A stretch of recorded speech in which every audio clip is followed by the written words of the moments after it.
The agency declared that COVID particles can hang in the air for hours and infect people more than 6 feet away. Just 2 weeks ago, they put up and then took down guidance on the exact same topic. So what is it? Now, last month, the CDC reversed its stance that people without COVID symptoms didn't need a test. And in June, the CDC admitted that COVID does not easily spread on surfaces after all of us are freaking out about our FedEx packages and our Amazon packages. They've been telling us otherwise for months. Joining me now is Dr. Ramin Oskoui, cardiologist and CEO of Foxhall Cardiology in DC, and also Dr. Harvey Risch, Yale University epidemiology professor. Dr. Oskoui, what is the latest reversal on aerosols all about?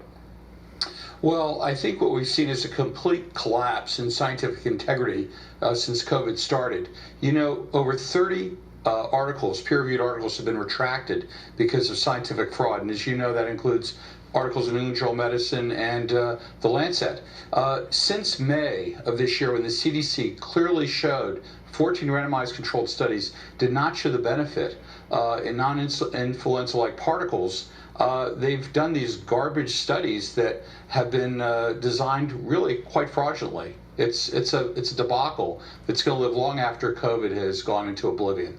And Dr. Risch, Dr. Oskoui is talking about the study on masks and the compilation of all the studies that were done on masks.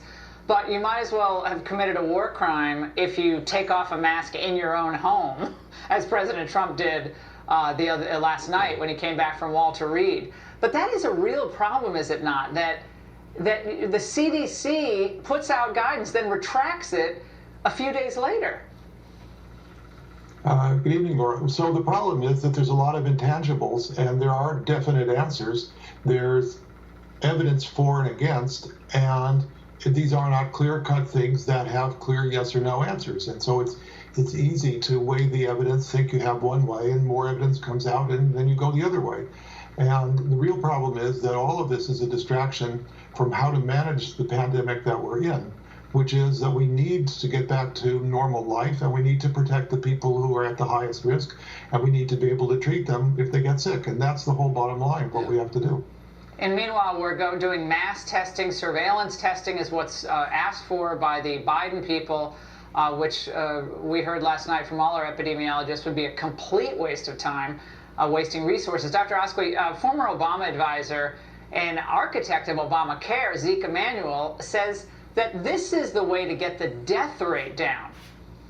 With the proper institution of the public health measures, wearing a mask, social distancing, no crowds over 20, we could get our death rate way down. And if the president didn't want this to happen, he could have followed his own CDC's guidance, or whatever Joe Biden is doing, who seems to be, very scrupulously following whatever the government recommendations are. The flip-flopping government recommendations, Dr. Oskoui, will any of that actually get the death rate down? No, I think what's gotten the death rate down, and you simply need to go to Worldometer, is to see the death rates have been dropping since mid-June in most of the United States. I think that there's also something very fundamental that we haven't really discussed, you and I have offline, and that is the mode of transmission. Tom Jefferson of the Center for Evidence-Based Medicine at Oxford University in England has published a beautiful brief in July talking about the evidence supporting a predominance of oral fecal spread of this virus. I think it's very important to consider that the predominant mode of transmission may actually be oral fecal, and it has tremendous ramifications on how we do decrease morbidity and mortality from this disease going forward, which is clearly winding down in most of the world and in the United States. And Dr. Risch, Carl Bernstein yesterday was watching kind of everything unfold with the president leaving Walter Reed and so forth, and he had this to say.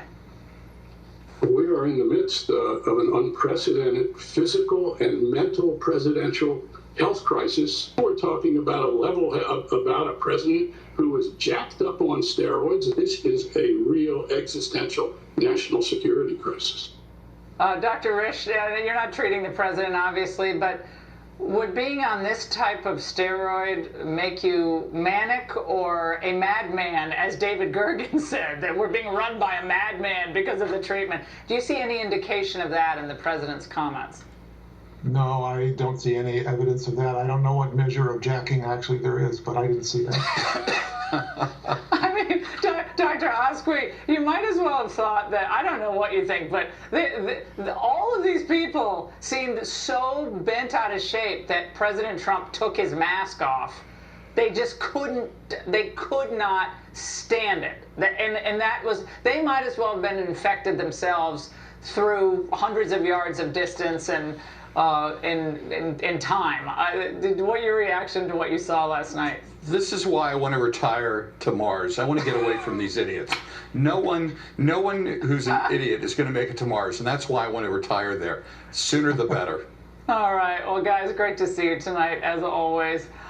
Still ahead, is Bill de Blasio the worst mayor in America?